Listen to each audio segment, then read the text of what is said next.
Welcome to a cloudy North Yorkshire. Yes, the conditions are a little bit bland, but the woodland is still looking and feeling good. But despite the conditions, I was keen to get out today anyway for two reasons. Number one, I'll go to Scotland tomorrow to run a 6-day workshop. And number two, Phase 1 have given me one of their cameras to use for several weeks. It's a Phase 1 XT, a beast of a camera. So I've been quite keen to come out and just see what files this thing churns out, because I've always felt that something of such high resolution has got to be well suited to the complex detail of woodland. Now they've given me two prime lenses to use, a 32mm and a 70mm. To be honest, I don't think I'm going to use the 32mm that much. The 70mm is much better suited to my style of photography, and in 35mm terms it's probably equivalent to about 50mm.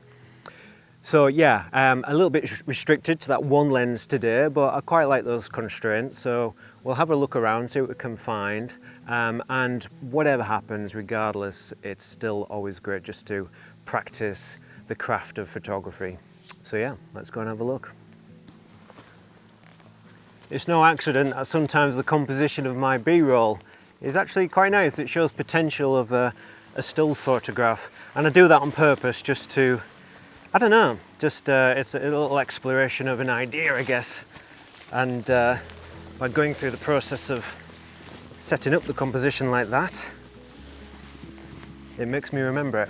It's definitely one to come back to.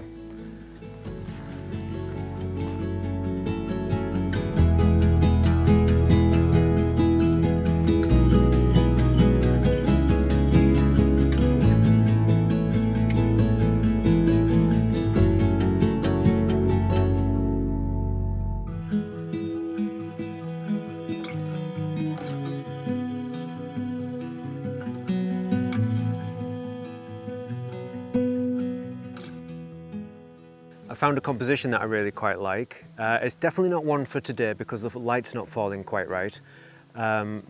Meg's distracted down there because I think there's a squirrel teasing her from the treetops. But yeah, this scene's predominantly made up of oak trees. There's also some hazel on the left-hand side, a dark area of holly, some bracken, a substantial rowan framing the composition on the right-hand side. But yeah, there's a lot to like about this, and it's the center of the image that is the real strength of this, because right in the middle, I mean like smack in the middle, is a lovely kind of three-pronged oak tree on the other side of the valley there. There's just this very small stream running down, which is creating a steep drop-off here. It creates that dark area just at the bottom. But just towards the light and the open space in the background is that oak tree. And what really helps to draw the eye to that is not only the light, not only the tree, but these foreground trees are creating this arch over the top. So it's very cathedral-like in a way, because we've got these strong pillars of the oak trees, but then these arch, well I say arch, you know, they're very kind of triangular, so there's some lovely triangular shapes, and triangles, V's, that kind of thing, they always work well in compositions. So the way that these V's kind of fall towards the center also helps to draw the eye with that natural frame of the distant oak. So this is the full frame that we're looking at here, and you can see the strength of that triangle is really very nice, framing that oak tree smack in the middle of the composition. And then complementary to that is the V here, and a V there, a triangle there, another kind of soft V there if you like. So altogether it works really, really well. And you can see, if I just zoom in there, the spots of light that are coming through, which, yeah, I think on a different day when those soften with some atmospheric conditions, we can get away with that. But at the minute, the contrast is just a little bit too much, a few spots here and there. But if I zoom in one-to-one, the detail is just incredible. I mean, it's picking out the oak tree on the right-hand side there, an oak leaf, and it's very, very sharp. And yes, the color rendering isn't great, but it's really, really good for zooming in to making sure that you nail that focus. And if you come out, just keep coming out. So for the purpose of this test shot, I'm going to shoot at the base ISO, which is 50, because it's very, very still, so I'm not too concerned about the shutter speed. I'm trying to get used to the lack of depth of field in this camera. It's a big, big difference to the 35mm. Even at f16, the back soon starts to fall out of focus. But I don't want to push the aperture any more than that, because it does start to lose some sharpness. So I'm going to take one at f11 as well, which will give me a sharper image, but the background will really be quite soft, I think, which isn't a biggie. That's absolutely fine. So it's giving me a shutter speed of 1 second, and it's touchscreen shutter, 2-second delay, and there we go.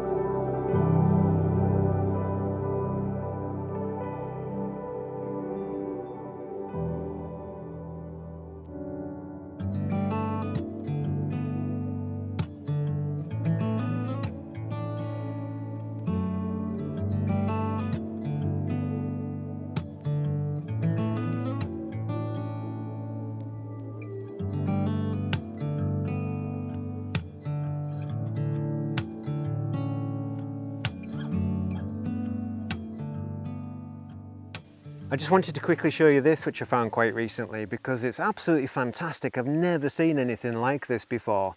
I think of all the years that I've spent in woodland, this is the first time I've seen the result of a lightning strike. This big gouge out with this oak tree going into the floor here is definitely a lightning strike. Now, you might think of lightning strikes as exploding trees or leaving them burnt and scorched. But in the case of an oak tree like this, which is holding onto a huge amount of water, and if the bark was very, very wet, and we did have some extremely kind of biblical rain recently, so it might have happened then because it does look quite fresh, but it acts as a very good conductor. So the lightning has hit one of the branches high up there, I'll show you up there shortly, and taken a very direct route straight down into the ground. This strip has kind of exploded off the tree. You can see the shards of it here. Like I said, it looks really quite fresh, and there's bits hanging off up there. So yeah, really quite something. I don't think it's not going to have done the tree much good, because it has left it more vulnerable to disease, I would think. But you know, it's a big old strong English oak. I don't think it's going anywhere anytime soon. I'm sure it'll heal with time. But yeah, quite phenomenal.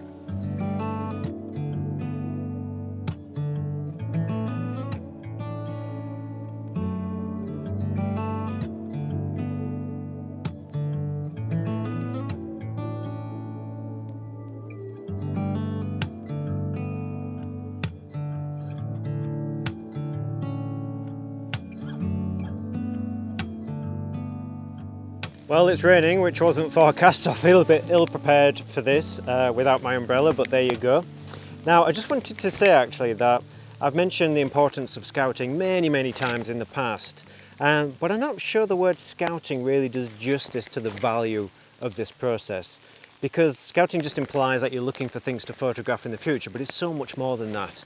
It's a constant practice in composition, in balancing the elements, in observing your chosen subject through the seasons and learning about the subject in that process, and how to harness the many different forms of light to best effect. And then every now and then I think your understanding of what good light is shifts as you witness something new and depending upon your intentions for a particular scene.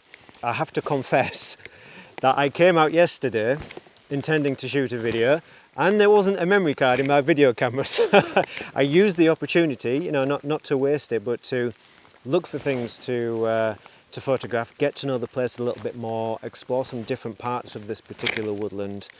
And I found this scene here, so I did photograph it yesterday. I wanted to come back and talk about it today, as I would have done yesterday. Quite a complex scene, which I'm a fan of, so we'll have a closer look.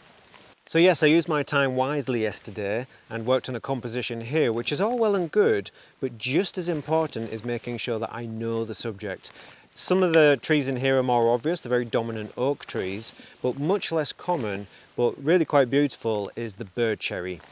Fantastic tree. They have a blossom in the springtime, but in the autumn they have beautiful yet delicate yellow leaves, but they lose them quite quickly. So you've got to get out there and target them quite early. In fact, there's a difference between yesterday and today and how many leaves are still on there, despite the fact that we've not had any strong winds come through. But they're offering this lovely effect of floating yellow and gold leaves as they're just clinging onto some very delicate branches there. It's a wonderful feature. The dominant colour is actually on the right hand side. I would prefer to see more of that colour flowing through the scene, but it is what it is. But another dominant feature is the dead oak branch, which zigzags in from the right hand side, then swoops down, and the way that I've positioned the camera is so it seemingly flows into the bird cherry branch, which then curves up and then offers a connection to the network of branches which are flowing through the oak trees. So it offers a way for the viewer's eye to travel around the image.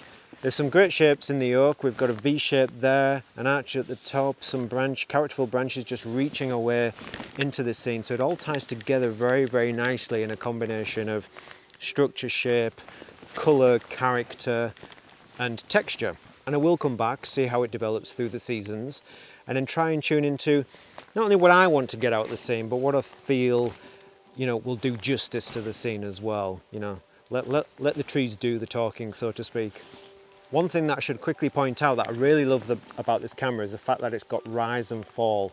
So this digital back I can move up and down, changing its position against the lens, which means that when I rise it right up to the top like that, so I'm revealing more at the bottom of the frame, it allows me to point the camera further up and then more directly at the scene rather than down towards it, which would cause a few distortions. And that's a really great feature, to be honest, and a big plus over the Sony.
Sorry to break the relaxing vibe by cutting in here, but the remainder of my footage wasn't usable. I think some water had gotten into the camera and caused some audio issues, but never mind, we didn't miss much because contrary to the forecast, the light became incredibly drab. Now, I didn't really talk about the Phase 1 XT in any great detail, but if you'd like me to discuss the camera in more detail, then please let me know in the description below.